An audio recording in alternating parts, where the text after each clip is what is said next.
Hi, everybody. Good morning on this Tuesday morning. Wow, the 10th of February already. And hope your morning's off to a great start. It is just before 10 a.m.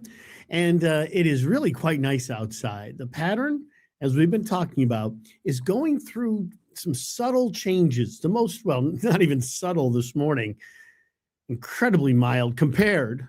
It's not warm out, but a big difference compared to where we were just this time yesterday when we had the biting wind and the still sub-zero readings in some towns. And think about where we've been the last several days.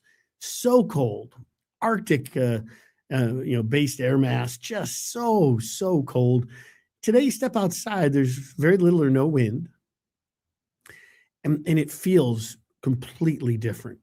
It really does. And we're going to soften up some of that snow. Sometimes I guess you could have a little bit of ice on some of the sidewalks, but for me, it's just packed down snow because of lack of a thaw. So, it's the thaw and the melting and the refreezing is when things get treacherous. So today I'm going to scrape up all that packed down snow on my driveway and my sidewalk and clear it off and make it bare. So maybe you'll do the same. But we also have a little bit of snow coming in. So on this Tuesday morning, we start you off with the rundown. And the coldest air has definitely departed. Really, it's been brutal. Let's just call it like it is. It's been really rough. Arctic boundaries after Arctic boundaries, cold fronts, gusty winds, snow squalls, snowstorms, no end in sight, no thaws since the middle of January. So things are starting to change. Isn't that good news? Boy, this chair is really high today. It's good news because we're all tired of it. Boy, I get it through this live feed every day. I get it from my neighbors. I get it from people at the supermarket. I go to the vet with my dog and everyone's complaining, and it's okay. Weather is a source of complaints, no matter whether it's hot, cold, windy, dry, too wet, too dry, too much of a drought, not enough of a drought. You know how it goes. Some issues are possible this evening and into tonight, some being the key phrase. This is not some sort of big storm or bombogenesis. It's just sometimes it's the kind of benign ones that you have to be most careful with. Some tricky freezing drizzles possible later tonight, and we'll dive into that. And temperatures are inching up as we speak. And over the next several days, they'll be inching up. And I think next week looks even a little bit milder. So it's already a lot better than it was yesterday. And the overall pattern, it's still, early to mid-February. Valentine's Day is around the corner. We have other storminess to monitor too. But I think it's important to just kind of dip it in reality is that it's better. Oh, someone's moving the camera around. That's cool. That's Waterbury. And you can see all that snow still on the green. We have some high and mid-level clouds overhead and also some filtered sunshine. So no complaints out there at this moment. Now, this morning's low temperatures were fairly seasonal. This is where we're supposed to be in the morning. 17, 18, 19, 20, 21 in New Haven. That's perfectly normal. But boy, what a change from yesterday. Yesterday, we went below zero for the 7th time this winter. It's the most in almost a decade, but nowhere near the record set back a long time ago, 1980 and 81. Oh, 1980. Miracle on Ice. Hockey tournament starts soon for the men. Women continue to big game against Canada today. Back in 1980, 81, 17 days of sub-zero. That is brutal. Okay, so right now, as we sit here 10 a.m., the air temperature is 10, 11, 12, 14, 18 degrees warmer than it was yesterday at this time in good old Waterbury. It's funny, that's where I just picked a live camera from. It's 11 degrees warmer, milder in Willimantic and Stonington, and Greenwich is 13. But then if you factor in the winds, it really feels like, I don't know, I'd say closer to 20 degrees milder because the wind chill was really, really quite cold. So it's funny, as I sit here and look at the camera, I have all the NBC stations from around the country, the NBC owned and operated stations, of which NBC Connecticut is one of. And I'm seeing a replay of the Today Show on the West Coast, and they're showing like the big air and those crazy aerials that they do skiing. Okay, I digress. Sorry. Let's take a look at future radar. We'll put this through its motion. And the thing I want to stress the most is that this is not a huge deal. Sydney, I'm getting to it. Sydney's already asking questions. Give me a chance to do the weather, and I bet you I answer your questions. And good morning, David.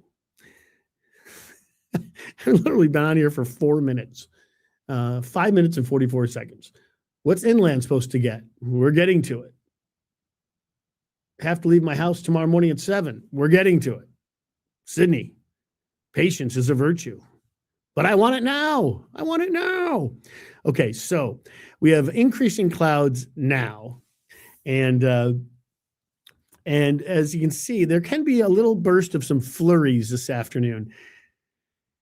Whether or not these make it in northern Connecticut remains to be seen. And we'll take a look at live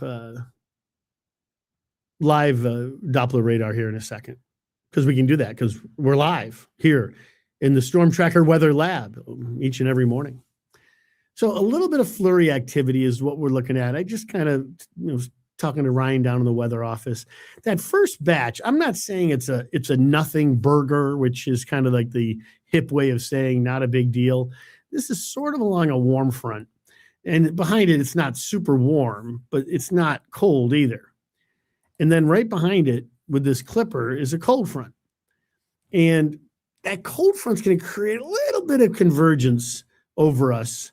And you'll see in this little sector between the two fronts how the precipitation gets enhanced as we go into the evening. So maybe some flurries kind of out ahead of that boundary. It's sort of a warm front. We'll call it a pseudo warm front. And then watch what happens in the gap. Uh-oh, what's that? The precipitation expands a little bit. This is 8 o'clock this evening, and this is entering the state. So 6, 7, 8 o'clock, we can see some snow developing from northwest to southeast around these boundaries. I'm going to take those fronts off because they're a little distracting.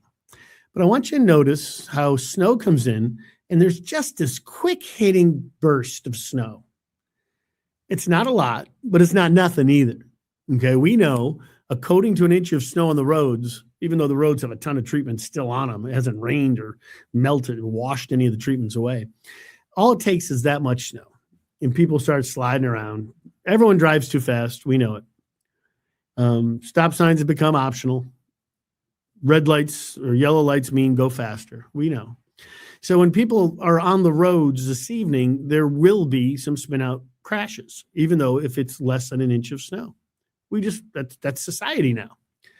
But at midnight, I also want you to notice this. Can I zoom? Yeah, I can. I should be able to zoom. Hold on a second. Change my tool. I want you to see this. See this little pink area? Let me get my fancy little arrow out. This is the part that gets me, and I'm going to dive into this a little bit deeper. Is that in just a minute?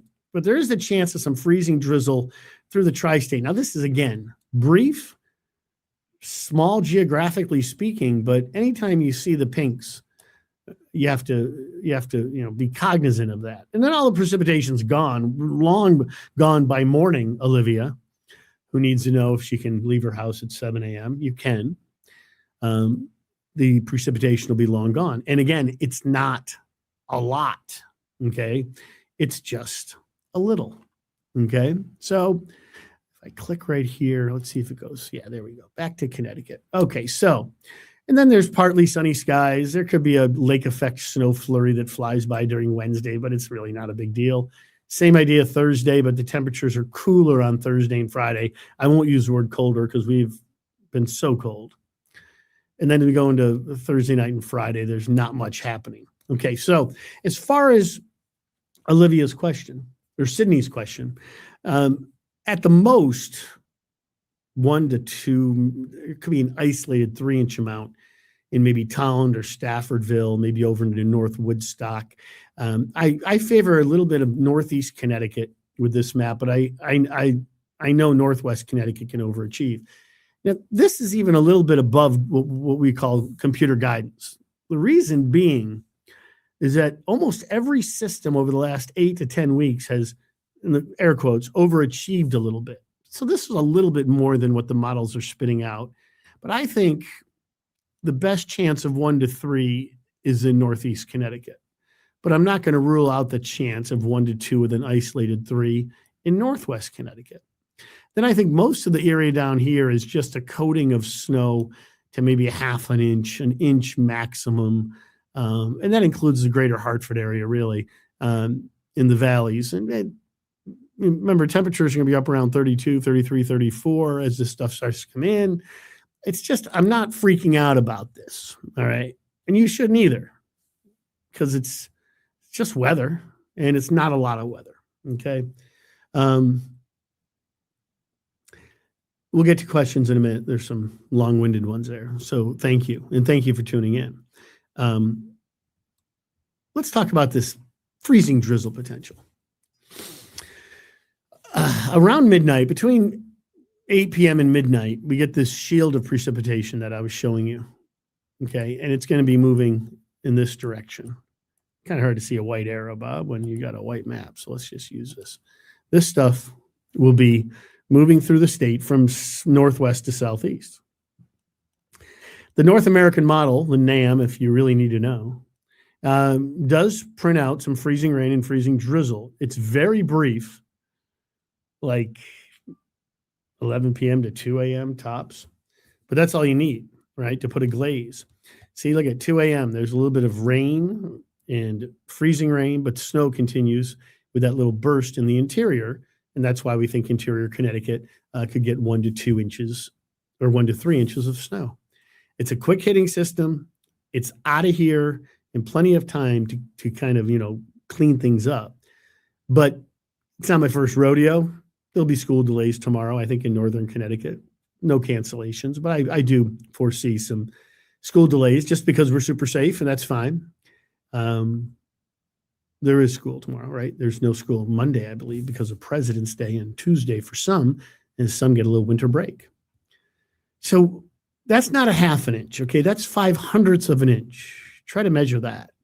I joked about a micrometer. 5/100ths of an inch is not a lot, but what that is a thin glaze of ice on things that are sub-freezing, which is the ground, because it's been so darn cold for weeks. Really, since what, January 18th or 19th, I think we broke the thaw. So it's been like 2 or 3 weeks of pretty intense cold. So surfaces are cold and snow covered. So the top of the snow might get a little crust on it. But I know that any untreated roads, sidewalks, driveways, which are hard to find, again, untreated surfaces are kind of hard to find. But your car and your deck could get a little ice on it. Okay, then tomorrow turns quite nice.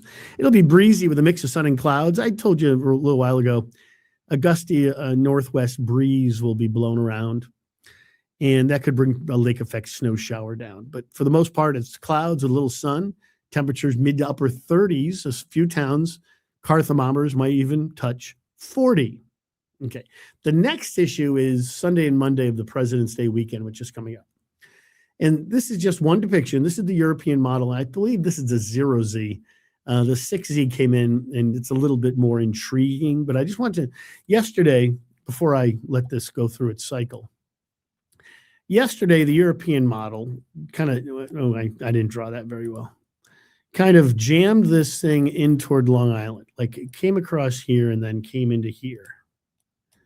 All right. That's not a snowmaking track, but it could be, front end snow and then nasty wintry mix and things. And so I came in being, fairly pessimistic about Sunday and Monday. And then this showed up, which is, again, this is the late evening run yesterday, earlier today. Let me just take this back and see that it can, it's so tricky, but see, this would be a glancing blow is what I'm getting at. This would be. This morning's new data came in and changed everything back to really kind of a crap fest on Sunday and Monday. Some snow, maybe some ice, maybe some rain. So this was last night's run, and now it looks like things want to become a little bit more intriguing, meaning we're going to have to watch this, because if this is, I want to draw. I want to draw. I want to draw something. Why won't it let me draw? Come on. Oh, I know why. Okay. So there's a chance that this low may be a little bit closer like that. Okay. Again, this is next Sunday and Monday. So let's not lose sleep over it because it's many days away. It's only Tuesday, Monday night, Tuesday data. So things can change and will. Okay. So let's talk about hope. Pattern change. 8 to 14 day forecast, National Weather Service / Climate Prediction Center, where climate specialists, long, medium range forecasting experts take a look and they give us the opportunity of above and below normal temperatures.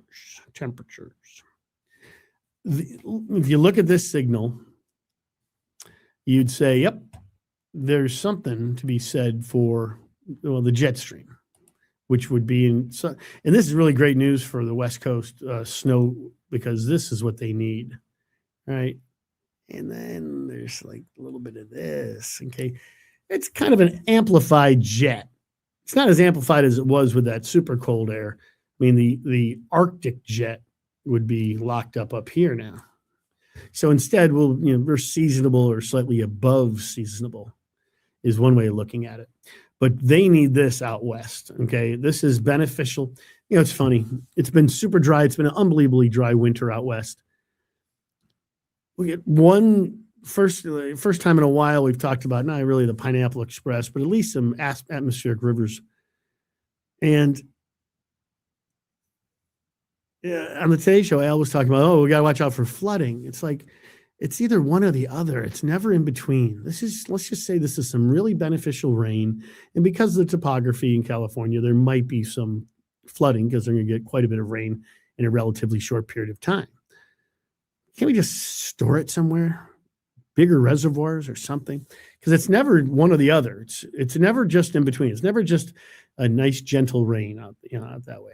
Meanwhile, under this ridge of high pressure, record warmth and the possibility of some severe weather as we go forward here with these systems coming across now. As the jet stream is tending to flatten out a little bit, I may have over-amplified this jet just a little bit just for effect. All right, but that's kind of what we're looking at right now. And that's why we have a mild up. I'm not going to say a warm up in store. It's a mild up. And as we zoom in, you can see, well, what's that? What's that gray area, Bob? Well, that's my hair. But also that's where seasonable temperatures, which for us is mid-30s, heading into the upper 30s over time. I think by the end of 14 days, we're probably up around 38, maybe 39 for an average high. I think it's 38. So that's better.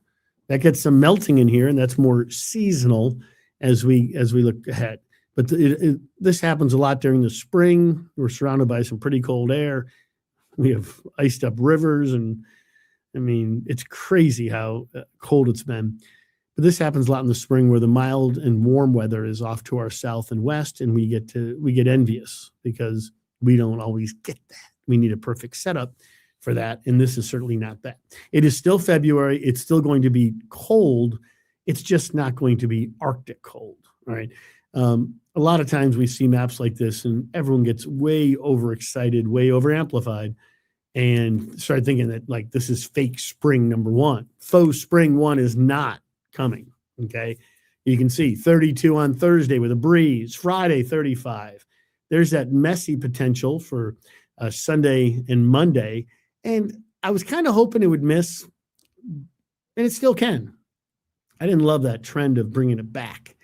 I'd love it for it to go out to sea off to our south. We need a breather.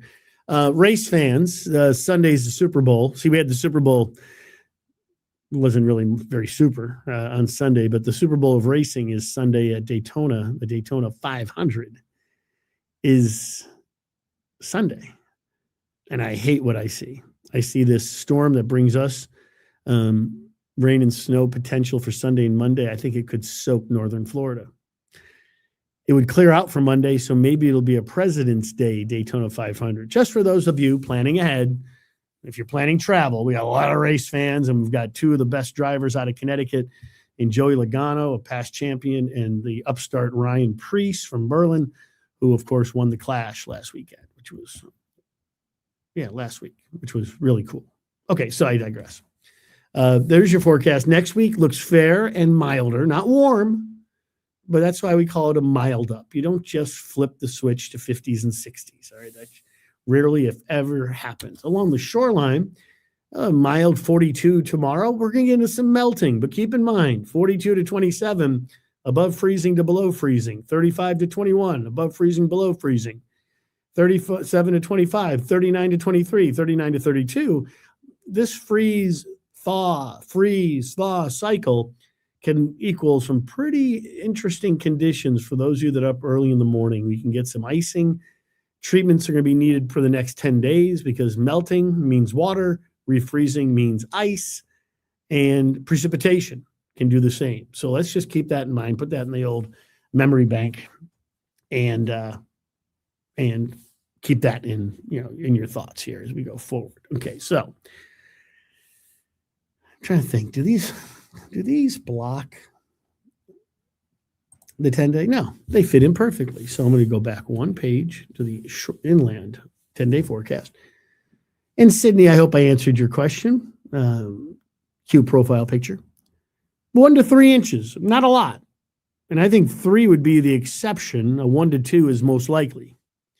And the timing of it is mostly, let's say, 8 p.m. to 1 a.m., if that's even a longer duration than possible. 7 a.m., you should be fine, Sydney. The crews will mop this up and clean it up and treat it, and it shouldn't be a problem as long as you're on the main drags. David, good morning to you. Good morning to Neil. Let the man speak, says Neil. He always has my back. Neil, how's that ice, boy? He lives on the Connecticut River. It's just incredible. I mean, it really does take you back to the winter when the truck was out there doing donuts don't do that. We're not saying do that. That's stupid. But you can die doing that. So that's really kind of dumb. But there's so much ice. And what we really don't want on that topic, we don't want a 58-degree rainstorm. No. So let's not get a Lakes cutter on Sunday into Monday, because that was in the potential day or two ago. If we were to get an inch or two of rain, let's say an inch of rain and 58 degrees with a south wind, trouble. That equals ice jams and some flooding, and no. We want a gradual melt, okay? I need these. I can already tell I'm stressing my eyes out. Good morning to Eve. Okay, here's the long question that caught my eye. Oh, hold on. I have family. I always have to. Oh, hey, guess what? I just got a spam phone call. Does anybody else get that? Yeah, drives me crazy. Why can't we just get rid of those? Like, really, just stop them all. Why can't our wireless carriers just disallow it? Why don't the computers know it's spam? I don't know. It says potential spam, so just block it. I don't know. Does each meteorologist too? That's just a mistype. Donna, I'm answering your question. Don't worry. At Channel 30 have their own interpretations of the forecast and report it, or does one person conduct the research and the team simply reports what the boss says? Donna, what an interesting question. So let's take a minute, talk about it. We're a team of 5, and we all work different shifts. There are some shifts, obviously, that overlap. There's 2 or 3 meteorologists in the office, really from 9 o'clock till 7 p.m. 2 or 3, some days 4, but never 5.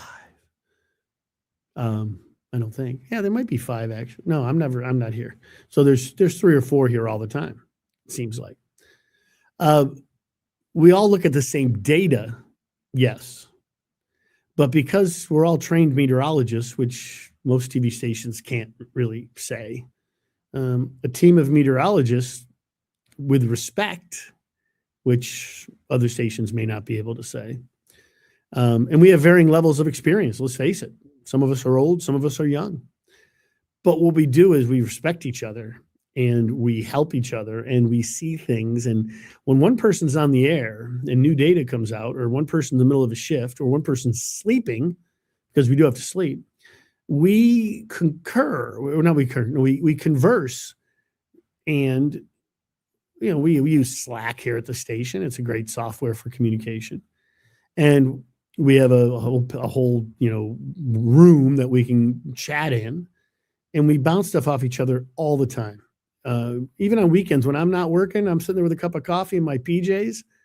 They're like little bunny rabbit PJs, and it's a onesie. It's kind of embarrassing, but it's kind of like the kid from Christmas Story. And I got my cup of coffee on a Saturday morning, and Alexis will reach out and say, "Hey, what do you guys think about this?" And because we're a team and we all love weather, we tend to bounce things off each other, and it's called mutual respect. And she or Anthony or Steve or Ryan and Ryan and Bob have worked together, talking in the third person, forever. I've worked with Ryan for, he knows the exact time period, but it's got to be about 20 years, maybe 20, 21, 22, 23 years together. So we have, like, he just walked in. He goes, "What do you think?" And we talk back and forth. He's like, "Totally agree about this little event tonight." And also the thing on the weekend that has, we got to monitor it. But it's not a job. How do I put that? It's not a job for the one-man band and to be like a conceited, boastful meteorologist, because meteorology will take you down a notch. As soon as you think you're the man or the woman, as soon as you think you're up here, meteorology, Mother Nature will just knock you off any type of pedestal. And that's where we seem to always hire really good people that have that respect. I mean, hey, there's meteorologists out there that think they're always right, even if they're putting out 14-day, 20-day forecasts, which never come true. But mutual respect. So no, there's not just one person. Ryan leads our team, but Ryan listens and converses over the forecast, because we all have experience and we all have brains, really, to be quite honest with you. So there's your answer. Angela, a simpler question. Delays tomorrow. I would think maybe leaning toward yes in northern Connecticut. So that's about it. What's up, dude? Hey, Fabry. Hello. Angela loves, thank you, Angela. I have fun doing it. I mean, we got to find, you're the consumer, and we got to find you. And this is one great way. I mean, we know that people just don't have appointment television viewing anymore. So we're out here in this digital realm of YouTube and Facebook. And in this case, I should be on Instagram. I'll get onto that. But our Facebook pages, our YouTube channel, which has just an amazing amount of information about the news and sports and the Olympics and weather, of course. So this is a great avenue to do just that. And I obviously enjoy it because I'm up here every stinking day and I enjoy it. Good morning, Bob. Have a great day. You too, Michael. So glad a warm-up is coming. 38 days till spring. Maura, thanks for dipping that in reality for us. 38 days, we can make it. Again, I'm glad we're not going to use the word warm-up. So Maura, when you're conversing with friends or family today, or you go to the store, you can say, "Hey, I heard we're going to have a mild up," because it is going to be technically warmer, but it's really just a mild up. What was with that commercial with Ben Stiller? That's his name, right? Where he was like a rock star.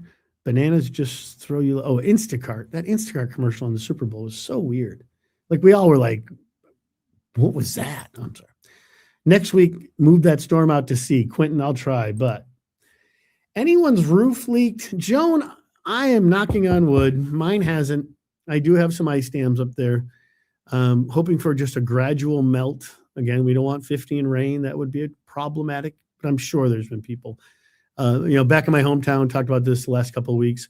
They've had 4 feet of snow. You got to get that off the roof. Here, we had a couple, we had a foot to 2 feet, but it's been a gradual melt and compaction. So it's less problematic. Okay. Good morning, Gloria. But you may, if you're nervous, roofing companies, good. You can search it on Facebook. I mean, a lot of community pages. There's lots of companies that are going out because it's hard to do roofing when there's snow on the roofs. So I know of some roofing companies that'll go up there. They're trained to be on roofs. You shouldn't be because it's dangerous. They can, or you can get one of those snow brooms, right? And at least get some of the snow off, I guess. I don't know. There's that. Neil remembers. I can't believe it was only 2018. There was a video somebody got from the Connecticut River. I think it was south of the swing bridge in Haddam, and someone was doing donuts. Was it Higginham? They were doing donuts on the river, which was just stupid and illegal, probably. Yeah, illegal. Most stupid things are illegal anyways, right? Yeah, but thanks, Neil. Good morning, Karen. Hope you're having a good day. Karen, appreciate you reaching out. Thank you, Cassie. Guinness is doing very well. Thanks, my dog, for those of you that are tuning in for the first time. Dog had ACL, or they call it CCL surgery, and there's a bunch of letters that go along with it. Pretty much has an artificial knee now, and he's healing up nice and moving better each day. So that's good news. But it's a long process. Ice jams could be a problem this spring if we don't thaw slowly. Thank you, David. Rivers do have a lot of ice. Above average, like who would know what the average thickness of the ice is? I bet you if you went from 1970 to 2015, I think this is pretty average, actually. We've been running, I mean, our brains, David, I'm not criticizing you, but our brains we have short memories, right? We have 3 or 4 mild winters in a row, and you'd think it never snows in Connecticut, right? Or it's never cold. But we are part of New England and the tri-state. And I would say that overall, this would be maybe an average to slightly above average ice. Some folks who live on the river may argue and say, well, wait a minute, Bob. No, if you went back into the 70s, 80s, and 90s, we had plenty of ice. But you're right. We do not want a quick thaw. Can you close your eyes and picture the Housatonic River by the Kent School? And the shards of ice were these huge sizes of, cars and trucks. And it was all just jammed into that bridge in Kent, and the water went into the school. It's happened dozens of times over history, but I just envision that. I went over there for something, a spring lacrosse game. My daughter, I think, was playing it. Oh no, we had a hockey game. My daughter was playing hockey, my other daughter, and we had to go to the Kent School for a game, and we drove over the bridge. We looked, and you could see the flooding around the buildings. It was pretty wild, but the ice arena was not impacted. If my memory serves me correctly, and I'm not that young anymore, so you never know. David says, you guys do the best job. I stare at the models all day for free. David, you may want to just, models are models. Bird watching is more fun than looking at computer models. It really is. Bob the bird nerd.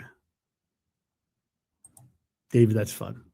Can't wait for Tuesday, Wednesday, Thursday weather. Yeah, next week it does look mild. Hopefully Jessica will get some nice slow melting, and we love watching you, Bob. Thank you, Sandy. I appreciate that. Love these live streams, says RJ. Appreciate it. Love these live streams, Mom. I usually watch it on YouTube. Any chance the chat will ever get enabled on that platform? Oh, RJ, great question. I will find out. That's a very interesting question. Hey, Bob, what time start Sunday? Oh, whoa. There's a chance it goes out to see Mike. Hey, Mike, is this the Mike O'Toole that I know? Just curious. I know Mike O'Toole. I'm guessing it might be because, but captain of a ship doesn't seem like that would be the Mike O'Toole I know. Oh, so I digress. There's no way of knowing Sunday start time. There's way too many variables, and it could go out to sea. So when we get more, we'll let you know, as we always do. Oh, RJ, Mom, Bob, Mom, that's funny. Thanks for the laugh. 2 questions for you. First of all, it's not a storm. It's an Alberta Clipper. It's very weak, so let's not call it a storm. Will tonight's storm go into tomorrow morning? No, Carrie, we've answered that. It'll be out of here by 3 a.m. It matters what you define as morning. That is my morning, but hopefully not yours. What's the approximate start time for Sunday, Carrie? No idea. tonight's storm, I would say, is focused generally on anything before 7 or 8 p.m. would be a bit of a surprise for me. Let's say 7 p.m. to 2 a.m., if that. It probably doesn't last that long. All right. Timing's a little bit tricky, but it's really quick hitting little burst of something that puts down an inch or two of snow. It's not a lot. It's just a little. As I mentioned earlier, and I'll just review before I say goodbye, is that there is a chance of a little bit of ice. I like the data part of the weather a lot. Photographs are fun. Wow. David, good for you, pal. The data part of weather is fascinating. There's no two ways about it. But it also can mislead you and misguide you and misforecast you. So it's data after all. There can be a little bit of glaze of ice in this pink shaded area. A couple hundredths of an inch is not a lot. This is not something that produces power outages or anything like that. This is more of a worry that there could be a little glaze on your car around a couple of untreated surfaces, which go find one. There's not many untreated surfaces out there that there's been just a lot of stuff between the ice cold weather that came through, the snow squalls, the Norland trough from Saturday. I mean, we've had a lot. So again, I'm not looking at a big issue as far as that goes. And there's that planner for tomorrow, mid to upper 30s with a gusty wind. Snowfall amounts, if you're just tuning in, thank you for stopping by. This is it's not nothing, but it's a little something. C means coating, which is more than a trace to maybe an inch. We have a history of this season being overachievers on a system-by-system basis. And again, I'm not anything on the shore for tonight. But I happen to be answering your question. A coating to an inch, maybe a little bit of ice on top, 8 p.m., 9 p.m. until 1 or 2 a.m. It's gone by the time you wake up in the morning, but there could be some icy patches around tomorrow. Do I think it's enough for a delay at the shoreline? Probably not. I think it's fairly easy to treat, but every time I say that, I underestimate the conservatism of our society. So school delays are possible tomorrow, anywhere from Lakeville to Stonington, from Greenwich to Woodstock. School delays are a possibility. Is there more snow chances in the future? Alexander, good question. Sunday and Monday could end up being a snowstorm for us. It really could. Just for fun, let me go searching for a second, see if I can show you what I'm talking about. Give me a second. I got to refresh my machine here. I would say there is the possibility that Sunday, Monday could be mixed precipitation, but could start as quite a bit of snow. But again, it could go out to sea. It's Tuesday morning, and there's no way we can get too detailed about the threat for Sunday, Monday. But that would be our next threat. After that, there's a fairly quiet spell, let's say Tuesday, Wednesday, Thursday of next week, Tuesday, Wednesday, Thursday, Friday. But don't hold me to any of this. Things can change. I don't know if this map was updated. This was the global forecast. Let's see what that does. Yeah, the GFS is OTS, right? Out to sea. Disregard that L. Let me get it off the map. Ooh, I didn't know you could do this, Bob. This is cool. Let's delete that. And I can do this with you on television. Oh, this is neat. So let me change the data time, put it out there into Monday because it's Tuesday. Our computers are funny.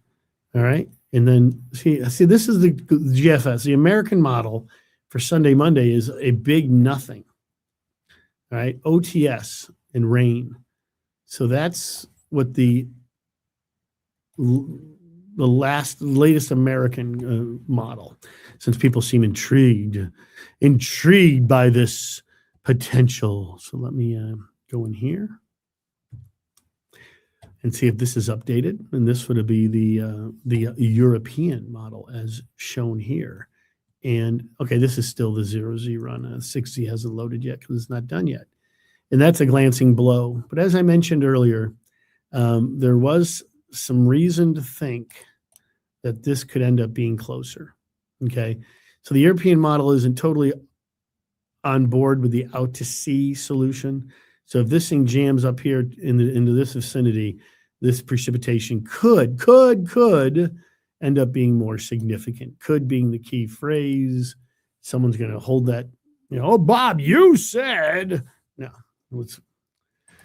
Delays in central Connecticut, Melissa, tomorrow. I think there's a 65% chance of a delay. We'll go 65-35 for that one. Any chance of an all snow event for Sunday night system? Nick, anything's possible. It's the atmosphere. Anything is possible. Nick, it could end up being a big storm. Or it could go out to sea. That's what trying to forecast 5, 7, 8 days out. Could do anything. Right? Could do anything. And probably will. Let's take you through this system for tonight. And Nick, I appreciate the question, and I just wish I wish we lived in a world where we had that type of precision that we could just say, yeah, it's going to snow Sunday and Monday. But that's impossible. It's impossible now. It'll probably be impossible forever. I don't care how fast the computers get. How much artificial and man-made intelligence goes in. I just don't see it ever being possible. So here's your little burst of some flurries this afternoon. Burst of flurries. And that may be overdone. This afternoon, there'll be some snow in the air in northern Connecticut. Don't freak out. Might barely whiten the roadways. Barely. No early dismissals is what I'm saying. This is 5:30 p.m. Did you miss National Pizza Day? We didn't. We got pizza, and it was delicious. Little City Pizza, which is technically, I think, in Avon. It was a Simsbury staple for 100 years, million years, 2 million years. It's my favorite pizza, and I'll die on that hill. It's, to me, and I know, New Haven's the pizza capital of the world. Little City is so good. And I had pepperoni and sausage. It's my favorite one. We had the mashed potato pie as well. Half with bacon, half without. And half with margarita. Oh, it was so good. I didn't eat them all. That's lunch today. I'm sorry. Yeah, Axel, the Seahawks, just their defense was amazing. Let's face it. There's so much talk about. Maybe I'll delve into that in a minute. Is it possible to have a tornado during a snowstorm? Absolutely not, Donna. Not together, because no, not together. I mean, we had the March storm, which was a snowstorm for us, and there was a tornado outbreak in Florida, same storm, but completely different sectors of the storm, and that was in March of 1993. So can there be tornadoes in a snowstorm? Well, not in the snowstorm part, but as part of the same storm, there's severe weather a lot when it comes to a storm going across the South, like the one Sunday and Monday could produce severe weather in the lower Mississippi Valley and produce some snow here. Could. So yes, but not at the same time. Axel likes shepherd pie. Is that a pizza? I mean, in the same storm, same low pressure system, but different parts of it. Donna, is what you think.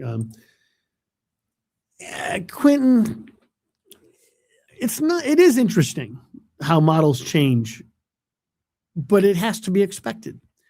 Trying to model the future is, again, as I mentioned, pretty impossible 6, 10, 14 days out.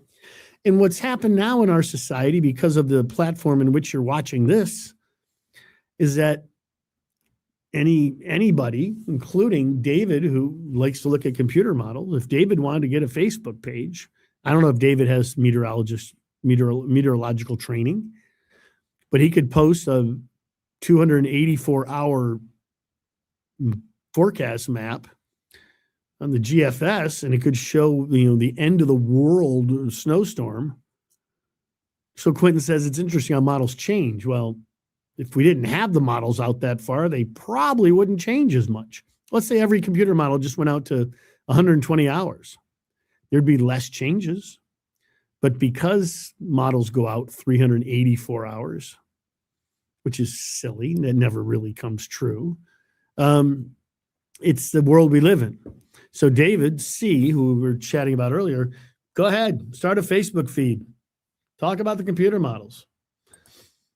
Mashed potato, corn, and hamburger meat, pretty good. Oh, Axel, I know what shepherd's pie is.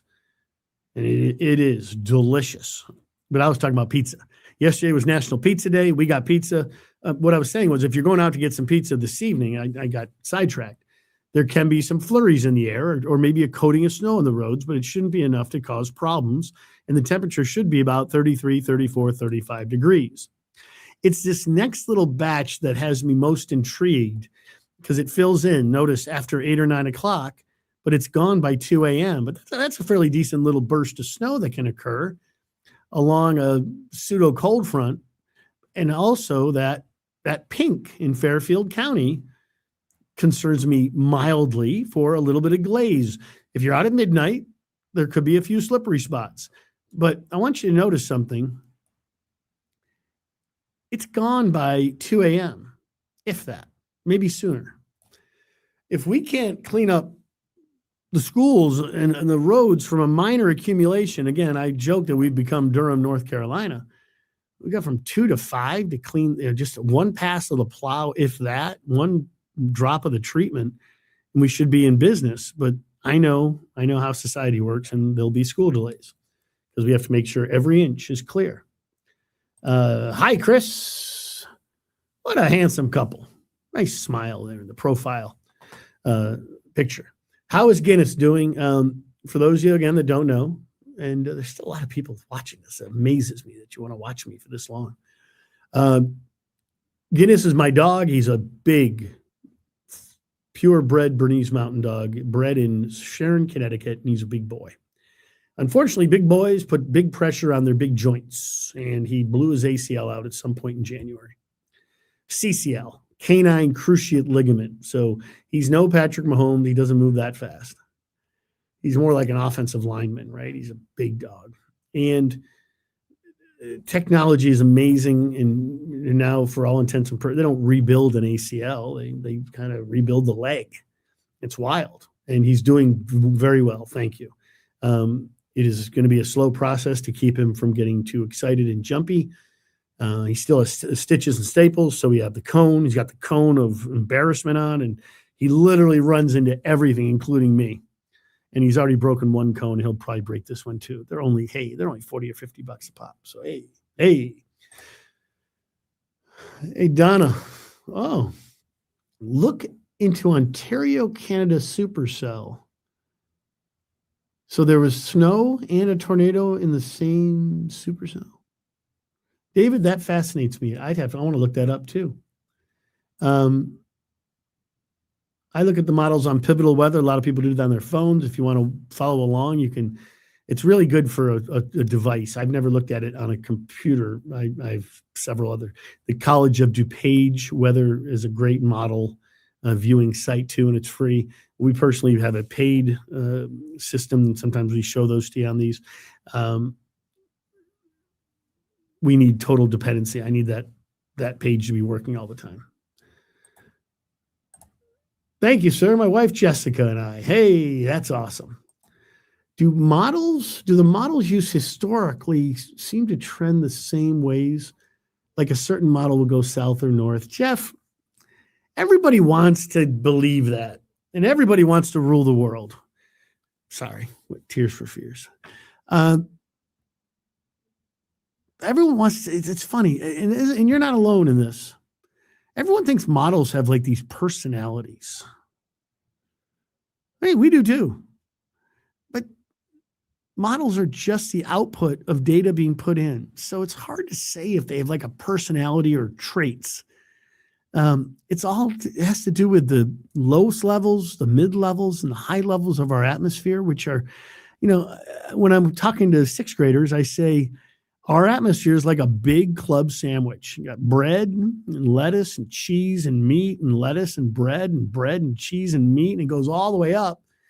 And if any little part of that club sandwich is different, or there's variables for each layer, and it makes the possibility of, or the probability of outcomes, anything can happen, and usually does. The fact that we're right as much as we are is actually truly amazing, considering where we've been, and everybody gives us so much garbage about everybody was better at forecasting in the 70s and 80s. And that's exactly how your comments come across on social media. Deep voice, gravelly, or it could be a high-pitched voice and everybody's was better in the 70s. No, it's absolutely not even close to being accurate. The accuracy of the forecast has gone up exponentially over the last 15 years. I've lived it. The demands that society puts on said forecast have gone up exponentially. I mean, like ridiculously. And when we're off by a small variable, the whole world freaks out, like Saturday. So there's a lot that goes into it, and it's just not that easy. And it's become a lot easier and way more accurate. Okay. Yeah, in November, check it out. There's been a few documented snow-nados. Interesting. They're extremely rare. A rotating supercell that produced EF1 damage, and it was composed of snowflakes and ice pellets. That's amazing to me, but I guess it's not impossible, right? All it takes is cold air aloft. That is wild. You'd think it'd be hail mixed in too, right? In a supercell. Hail, ice pellets, and snow. It's all, people always forget that Sandy, the superstorm, hurricane, tropical storm, whatever you want to call it, when it went west after crashing into New Jersey, it produced a mega snowstorm in the Appalachians. I mean, West Virginia, Western Pennsylvania got buried from the same storm that slammed into New Jersey and Connecticut. People forget about that. David, thank you for the education. Weather forecast models are not runway models. Quentin, that's cute. They are not runway models, but the European model, could be on the runway, I suppose. Thanks for explaining things the way we all understand, but I'm not talking down to anyone yet. Oh, well, Donna, what good does that do to me? If I were to talk down my nose to you and say the European forecast model is far superior than the GFS, what good does that do, right? Bob becomes an unlikable jerk, right? And there's people out there that think I am, but that's okay. They're not tuned in because they don't follow. So there's this thing for tonight. Again, quick hitter. This is the graph if you need to know. It's a computer model that's run in-house, and you can see how there's just that little burst of snow and a little bit of ice, just for fun. And I don't usually do this, but I want to just look at something real quick. Where could it be? There's so many products. Let's just take a look. And I haven't looked at this myself. Well, Bob, why don't you I have 388 computer scenes in my little show here. So let me just for fun, let's see what the graph spits out for snowfall with that little burst. Again, I'm sharing you inside baseball stuff. And I don't love this. It's not the greatest depiction, but let's see what it shows. Hey, look at that. A coating of snow before 7:30. Isn't that what Bob's been saying for the last 53 minutes and 53 seconds? Oh, and then look at that little burst of snow and look at the totals. 1 to 3 inches in northern Connecticut, a coating to nothingness in southern Connecticut. Interesting. So interesting. And if you've been tuning in for the whole time, I did mention that what part of the state did I favor for 3 inches? I pretty much drew it like this. It's funny how things work out. Okay. And again, the accumulating precipitation is over with by 2 a.m. Intriguing. Donna, I appreciate your comment. Damien says, what's the chance for Sunday and Monday? I'm on a 3-day weekend. Damien, you don't get President's Day off? Yeah, neither do I. So many people do. Take it off. It's a holiday. Take it off. Have a long weekend. I know. I don't have the choice either. Well, I do have the choice, but Monday is a day off, so go for it. There's a chance, Damien, to answer your question. There is a small chance, but it's way out there, so we can't ask me Thursday. And maybe I'll know more by Thursday. That glaze of ice, mild concerns. I'm not freaking out about it. I'm not going to tell you one of my favorite things is when people in my business constantly beg you to be careful, be safe, be careful, it's like, just be smart. Use your noggin. All right. Use your common sense. There could be a little glaze. If you need me to tell you to be careful, then we've really dipped to low levels. All right. Just use your noggin. There's going to be some wintry weather around tonight. Okay. I've talked for an hour. I'm going to say so long. I do appreciate you. For those of you that stick around for the whole hour, wow, you've got time on your hands, but I do appreciate it. All right. This is the NBC Connecticut Storm Tracker Weather Lab. We love it up here. We love the back and forth. We love the interaction, and we love the fact that you like to tune in. Okay. Yesterday, some 15 or 18,000 people viewed at least a little bit of this, which is just amazing to me. And it's here on your Facebook and on my Facebook feed and the station's Facebook page. And you can check it out on YouTube too. Feel free. And as always, we'll be back here tomorrow. Have a good day.